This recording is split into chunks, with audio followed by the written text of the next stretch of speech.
Ibrahimit ishte epoka ku njerëzimi në atë paditurinë e tyre flijonin njerëzit. Pra flijonin njerëzit për mbarësi. Flijonin njerëzit në përndërtesa, që ne kemi rastin e Kalasë Shkodrës. Flijonin në për lumet, si është lumi Nil, për t'ju hecë mbar. Pra flijon të njeriun.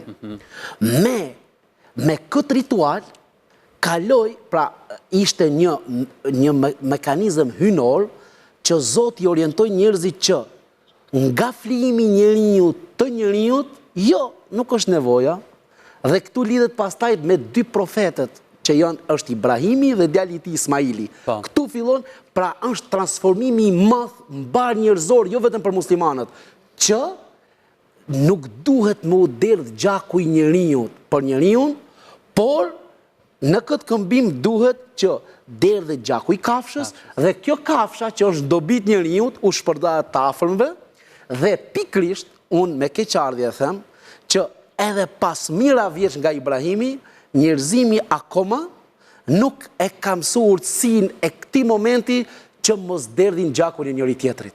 Dhe fatkeqësisht ne po jetojmë në një periudhë që akoma derdhet gjaku i njeriut.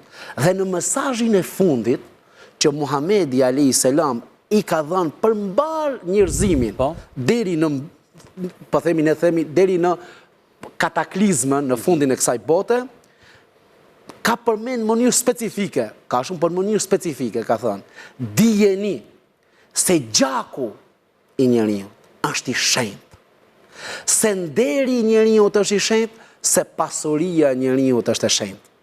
Dhe nuk lejohet në asnjë lloj mënyre, asnjë lloj justifikimi, që ti morsh jetën tjetrit, që ti derdhish gjakun e tjetrit.